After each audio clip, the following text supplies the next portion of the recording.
They're qualified professionals, Maggie insisted. I called them an hour ago, Tom interjected, holding up his phone. They said you asked them to write up potential safety issues, and that they didn't actually inspect anything. The lawyer's eyebrows rose slightly. For the first time since the confrontation began, Maggie looked genuinely flustered. That's not. The point is that professional concerns were raised, she stammered. Mrs. Thornfield, Officer Murphy said, his patience finally showing its limits. You need to unlock this pool right now, or we're going to have to take further action. Maggie looked around at the circle of faces, her neighbors, the police, even her own lawyer looking skeptical. The keys felt heavy in her hand. I want to speak to your supervisor, she said finally. Officer Chen sighed. Ma'am, you're not under arrest. You don't get to demand supervisors like this is a retail store. But Maggie had already pulled out her phone again. I'm calling the mayor's office, and the county commissioner, and Channel 7 News. Her fingers flew over the screen. If you won't enforce community safety standards, I'll find someone who will. As the afternoon sun beat down on the ridiculous scene, everyone realized the same thing. Maggie Thornfield wasn't backing down. If anything, she was just getting started. By 4 p.m., Willowbrook Estates had transformed into something resembling a small-scale media circus. Channel 7 News had indeed arrived, along with 2 county officials, 3 more police officers, and what appeared to be half the neighborhood. Someone had started a Facebook live stream that was rapidly gaining viewers, complete with commentary like Karen versus the pool, the showdown we didn't know we needed. Maggie stood at the epicenter of it all, somehow having found time to touch up her makeup and add a professional-looking name tag. She fielded questions from news reporter Sandra Kim with the poise of a seasoned politician. Mrs. Thornfield, critics are saying this is an abuse of HOA power. How do you respond? Sandra, what we're seeing here is exactly why strong community leadership is essential, Maggie replied, gesturing toward the pool like it was a crime scene. When property values and safety standards are at stake, someone has to be willing to make the hard decisions. Tom Martinez watched from the sidelines, his children pressed against the fence like prisoners gazing at freedom. She's actually enjoying this, he muttered to Jake Williams. Of course she is, Jake replied. She's been planning something like this for months. This pool thing is just the excuse she needed. County Commissioner Rita Valdez had arrived 20 minutes earlier, looking like she'd rather be anywhere else on earth. She approached the crowd with the weary expression of someone who dealt with HOA disputes before. Mrs. Thornfield, Commissioner Valdez began, while we appreciate your dedication to community standards, this situation has gotten out of hand. I need you to unlock the pool so we can discuss proper procedures. Commissioner, I've followed every proper procedure, Maggie insisted, her lawyer nodding supportively beside her. The community safety is my primary responsibility. The community safety, Officer Murphy interjected, does it appear to be threatened by people swimming in a clean, well-maintained pool? That's when things took an unexpected turn. Mrs. Patterson, who had been growing increasingly uncomfortable throughout the afternoon, suddenly stepped forward. Actually, she said in a trembling voice, I need to confess something. The crowd fell silent. Even the news camera swiveled toward the elderly woman. I never actually voted for these new restrictions, she admitted, wringing her hands. Maggie told me the vote was about pool cleaning schedules. I didn't know she was planning all this. Maggie's face went pale. Dorothy, you're confused. We discussed the safety measures extensively. No, we didn't. Mrs. Patterson interrupted with surprising firmness. You showed me a document about maintenance schedules and asked me to sign it. You never mentioned anything about emergency powers or restricting access. The lawyer, Charles Whitmore, suddenly looked very interested in his briefcase. Mrs. Thornfield, if the board vote wasn't properly conducted, the vote was perfectly legitimate, Maggie snapped, but her confidence was cracking like paint in the sun. Richard Thornfield, who had been his wife's silent shadow all afternoon, finally spoke up. Maggie, honey, maybe it's time to. Time to what, Richard? Abandon our principles? Let chaos reign. But even as she spoke, Maggie could see the writing on the wall. The crowd's mood had shifted from annoyed to concerned to downright hostile. Maggie held her phone aloft like she was displaying the Holy Grail. The screen showed a grainy video that made everyone squint to see clearly. "Exhibit B," she announced with prosecutorial flair. "Security footage from my home camera system showing clear evidence of trespassing and property damage from last weekend's unauthorized gathering." Officer Murphy took the phone, and the crowd pressed closer. On the small screen, they could see Tom's pool party from the previous Saturday. Kids splashing, adults chatting, music playing. It looked exactly like what it was. Neighbors enjoying their community amenities. "I don't see any property damage," Officer Chen observed, studying the footage. "Look closer," Maggie insisted, pulling out reading glasses with the ceremony of a scientist presenting groundbreaking research. "At the 3:47 mark, you'll see young Marcus Martinez throwing pool toys over the fence into my yard. Clearly visible trespassing of my personal property."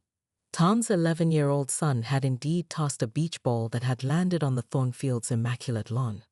Richard had walked over and handed it back with a smile, an interaction also captured on the video. "Mrs. Thornfield," Officer Murphy said carefully, "your husband returned the ball. No harm was done." "The intent was there," Maggie declared. "And at 4:23, you can see Jake Williams's beer can clearly cross the property line when he gestured during conversation." The officers exchanged another look, the kind that said they'd rather be dealing with armed robbery than HOA politics. Mrs. Patterson, who had been silent until now, suddenly stepped forward. "Maggie dear, I think maybe we should unlock the pool. It's getting quite hot, and the children." "Dorothy," Maggie's voice cracked like a whip, "you voted in favor of these safety measures. You cannot now abandon your civic responsibility because of peer pressure." "I didn't vote for this," Mrs. Patterson protested weakly. "I voted for better pool maintenance scheduling. You said it was about cleaning chemicals." A murmur rippled through the crowd. Several neighbors pulled out their phones, apparently recording the exchange. Maggie noticed, and her strategic mind kicked into overdrive. "Since we're all here," she announced, "I might as well address the other violations I've documented." She produced a digital camera from her blazer pocket. "Jake, your fence is 3 inches too tall according to architectural guidelines." "Mrs. Chen, your garden gnome collection violates the decorative object restrictions." "And Tom, your children's bicycle storage clearly breaches the driveway usage protocols." Tom's face went through several shades of red before settling on burgundy. "You measured my fence. You've been surveying our yards?" "Due diligence," Maggie replied calmly. "A good HOA president knows her community inside and out." Officer Chen cleared her throat. "Ma'am, while measuring fences might be within your purview, we still need to address the pool situation. You're restricting access to community property without proper legal authority." "Actually," came a new voice from behind the crowd, "she might have more authority than you think." Everyone turned to see a thin man in an expensive suit approaching, briefcase in hand. He looked like he'd stepped directly out of a law firm's promotional materials. "Charles Whitmore, HOA legal counsel," he announced, extending business cards like he was dealing poker hands. "Mrs. Thornfield called me to ensure all legal protocols were being followed." Tom groaned. "She called a lawyer to back up her pool tantrum." "I called counsel to protect the community's interests," Maggie corrected. "Charles, please explain to these officers the scope of HOA authority in emergency situations." Whitmore opened his briefcase with theatrical precision. "Officers, while the situation is unusual, Mrs. Thornfield does have significant authority under the community's governing documents. The emergency safety clause is quite broad." "But there's no emergency," Officer Murphy pointed out. "That's a matter of interpretation," Whitmore replied smoothly. "Liability issues, safety concerns, maintenance requirements, all could constitute emergencies requiring immediate action." The crowd's mood shifted from annoyed to genuinely concerned. If Maggie had legal backing, this could drag on indefinitely. However, Whitmore continued, and Maggie's confident smile flickered, the implementation must follow due process. Proper notice, opportunity for appeal, documented safety assessments by qualified professionals, which I have right here, Maggie said quickly, producing yet another document. Professional pool safety evaluation, conducted this morning. Officer Chen took the paper. This is signed by Thompson Pool Services. Isn't that your pool cleaning company? Margaret Maggie Thornfield stood in her perfectly manicured backyard, wielding a heavy-duty padlock like a medieval weapon. At 52, she had transformed from mild-mannered accountant to the most feared HOA President Willowbrook Estates had ever seen. The community pool, technically shared property, gleamed behind her like a turquoise trophy she was about to claim as her own. "This is preposterous," shouted Tom Martinez, her next-door neighbor, as he watched her thread a thick chain through the pool gate's handles. "You can't just lock everyone out of the community pool." Maggie's lips curved into a smile that would make a shark envious. "Watch me." Click. The padlock snapped shut with the finality of a judge's gavel. The pool had been the neighborhood's crown jewel for 15 years, but in Maggie's mind, it had become a cesspool of violations. Children running on wet concrete, safety hazard. Teenagers playing music, noise ordinance breach. The Martinez family's pool parties, clear violation of gathering size limits she personally implemented last month. Section 47.3 of the revised HOA guidelines clearly states that pool access can be restricted during maintenance periods, she declared, pulling out a laminated rulebook thicker than a phone directory. "And I've determined that immediate maintenance is required." Tom's face flushed crimson. "What maintenance?" "The pool company was just here yesterday." "Preventative maintenance," Maggie replied smoothly. "You'd understand if you attended the HOA meetings instead of complaining about everything after the fact." Behind her, Maggie's husband Richard emerged from their house, shaking his head. "Maggie, honey, maybe we should." "Should what, Richard?" "Let these people continue their blatant disregard for property values and community standards?" Her voice rose to a pitch that made nearby birds take flight. "Mrs. Chen lets her dog swim in there. The Johnsons brought a beer keg last weekend. And don't get me started on the Williams family's inappropriate swimwear." Tom stepped closer, his voice dropping to a dangerous whisper. "You've lost your mind. This is a shared amenity. My kids have been looking forward to swimming all week. Then perhaps your children should have thought about that before tracking mud through the pool area last Tuesday." Maggie clutched her rule book to her chest like armor. "Actions have consequences, Tom. It's time this neighborhood learned that." A small crowd had gathered, drawn by the commotion. Mrs. Patterson from 2 houses down clutched her pruning shears, her mouth agape. The teenage Morrison twins stood slack-jawed, their pool towels hanging uselessly from their shoulders. "This is insane," muttered Jake Williams, the neighborhood's contractor. "You can't just decide the pool is off-limits because you're having a power trip." Maggie whirled around, her perfectly styled blonde hair catching the sunlight. "Power trip? I'll show you a power trip. As of right now, the pool is closed for comprehensive safety evaluation. Section 23.8 gives me full authority to ensure community safety." She held up her phone with theatrical flair. "I'm also documenting every violation I see. Bare feet on concrete, health code breach, improper storage of pool equipment, liability issue. And Jake, that beer in your hand. Open container violation." The crowd exchanged nervous glances. Maggie had always been particular about rules, but this was something entirely different. This was war. Tom pulled out his own phone, fingers flying over the screen. "We'll see about that. Are you calling someone?" Maggie's confidence flickered for just a moment. 911. This is harassment, unlawful restriction of property access, and probably a dozen other things my lawyer brother-in-law is going to love hearing about. Maggie's smile returned, sharper than before. "Go ahead. I'd love to explain to the police how I'm protecting community property from negligent residents." As sirens wailed in the distance, the battle lines were drawn.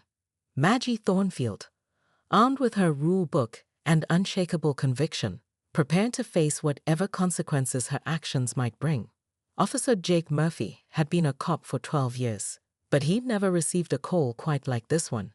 Unlawful imprisonment of a swimming pool wasn't exactly covered in the police academy handbook. He and his partner, Officer Lisa Chen, exchanged bemused looks as they approached the gathering crowd in the Willowbrook Estates common area. Maggie stood guard beside her chained pool like a sentinel protecting Fort Knox. She'd somehow found time to change into her most official-looking blazer and had armed herself with additional documentation, a folder so thick it could stop bullets. "Officers, thank goodness you're here," she began before they'd even fully exited their patrol car. "I need to report multiple violations of community bylaws and potential safety hazards that required immediate intervention." Officer Murphy surveyed the scene. A perfectly ordinary community pool, now wrapped in chains like a postmodern art installation. A dozen neighbors stood around looking like they'd been invited to a party that had been abruptly cancelled. "Ma'am, we received a call about harassment and unlawful restriction of community property," Officer Chen said, her tone professionally neutral. "Can you explain what's happening here?" "Certainly." Maggie's voice carried the enthusiasm of a used car salesman closing a deal. "As the duly elected president of the Willowbrook Estates Homeowners Association, I'm exercising my authority under Section 47.3 of our revised community guidelines to temporarily restrict pool access pending a comprehensive safety evaluation." Tom Martinez stepped forward, his jaw clenched tight enough to crack walnuts. "Officer, this woman has lost her mind. She chained our community pool shut because she doesn't like my kids playing Marco Polo too loudly." "That's a gross mischaracterization," Maggie snapped, flipping through her folder with the precision of a courtroom lawyer.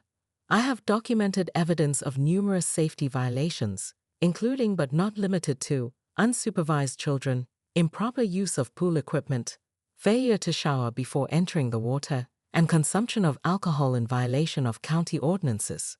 Officer Murphy rubbed his temples. Domestic disputes were one thing, but HOA wars were a special kind of nightmare. "Mrs. Thornfield, is it? Do you have the actual authority to restrict access to community property?" Maggie's eyes lit up like Christmas morning. "I absolutely do. May I present Exhibit A?" She produced a document with more seals and signatures than a medieval treaty. The revised HOA bylaws, approved by a majority vote of the board, myself, my husband Richard, and Mrs. Patterson, clearly state that the president has emergency powers to protect community assets. 3 people voted on this? Officer Chen asked, scanning the document. "How many total board members are there?" 3. Maggie replied without a trace of shame. A collective groan rose from the crowd. Even Richard Thornfield had the decency to look embarrassed, standing slightly behind his wife like a reluctant accomplice. Jake Williams pushed through the group, still holding his beer. "Officers, this is harassment, plain and simple. She's targeting specific families and using made-up rules to justify it." "Made up?" Maggie's voice could have shattered glass. These guidelines were properly submitted to the county clerk's office and distributed to every household. The fact that none of you bothered to read them doesn't make them any less valid. Officer Murphy held up his hands. "All right, let's all take a step back. Mrs. Thornfield, even if you have the authority to restrict pool access, you can't just lock people out without proper notice or due process." "I disagree," Maggie replied, producing another document from her seemingly bottomless folder. "Emergency safety protocols clearly state that immediate action can be taken when community welfare is at risk." "And what exactly is the safety risk?" Officer Chen asked, looking at the pristine pool that sparkled innocently in the afternoon sun. Maggie's pause was almost imperceptible, but Tom caught it. "She can't answer because there isn't one. This is retaliation because we complained about her noise restrictions at the last meeting." "Noise restrictions that you flagrantly violated by hosting an unauthorized pool party with over 15 guests. Maggie fired back. "Mrs. Chen, your dog has been swimming in that pool. Jake, you've been using the community grill without signing up on the reservation sheet. And Tom, your children have been running on wet concrete, despite clearly posted safety signs." The neighbors exchanged guilty glances. While Maggie's methods were extreme, some of her accusations weren't entirely unfounded. Officer Murphy sighed deeply. Mrs. Thornfield, we need you to unlock this pool. If you have legitimate safety concerns, there are proper channels to address them. This isn't the way. Maggie's grip tightened on her keys. And if I refuse? Then we'll have to discuss other options, Officer Chen said diplomatically. The crowd held its breath. Maggie looked around at the faces of her neighbors, some angry, some confused, all watching her next move with rapt attention. For a moment, her resolve seemed to waver. Then her phone buzzed. She glanced at the screen, and her smile returned with vengeance. Officers, I think you'll want to see this. Commissioner Valdez pulled out her own thick folder. Mrs. Thornfield, I've been reviewing the legal documents while I waited. Your emergency powers clause requires unanimous board consent for actions affecting community property. If Mrs. Patterson didn't knowingly vote for this, that's preposterous, Maggie replied, but her voice lacked its earlier conviction. Tom stepped forward, his phone in hand. I've been recording this whole conversation. Mrs. Patterson's confession is pretty clear. The news reporter perked up. This was better than she'd hoped for, a real-time unraveling of a neighborhood tyrant's power grab. Mrs. Thornfield, Sadra Kim called out, do you have any comment on allegations that you misrepresented the board vote? For the first time all day, Maggie was speechless. She looked around at the circle of faces, some angry, some pitying, all waiting for her response. The keys to the pool suddenly felt like they weighed 1,000 pounds. She started, then stopped. The weight of what she'd done, the bridges she'd burned, the relationships she'd destroyed over a community pool, finally seemed to hit her. But then, in true Maggie fashion, she rallied one last time.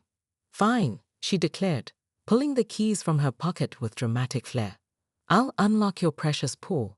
But when someone gets hurt, when property values plummet, when this community descends into chaos, don't come crying to me. The crowd actually cheered as she undid the padlock. Children rushed toward the pool area like prisoners granted freedom. Parents started setting up chairs and pulling out pool toys. As the celebration began, Maggie gathered her documents and walked toward her house, her lawyer trailing behind her looking deeply uncomfortable. Mrs. Thornfield, Commissioner Valdez called after her. We'll need to discuss the proper procedures for HOA governance. There may be some retraining required. Maggie paused at her front door, turning back with a smile that was equal parts defeated and determined. Commissioner, I'm already researching the next set of community improvements. Did you know that our tree trimming ordinances are completely inadequate? And don't get me started on the mailbox regulations. As she disappeared into her house, the neighbors exchanged nervous glances. Tom Martinez summed up what everyone was thinking. This isn't over, is it? Inside her house, Maggie sat at her kitchen table, surrounded by rulebooks and legal documents. She pulled out a fresh notebook and wrote at the top of the first page, Phase 2, Architectural Standards Enforcement. Outside, children splashed happily in the unlocked pool, but the battle for Willowbrook Estates was far from over. Maggie Thornfield had tasted power, and she wasn't about to give it up without a fight. The question was, what would she lock up next?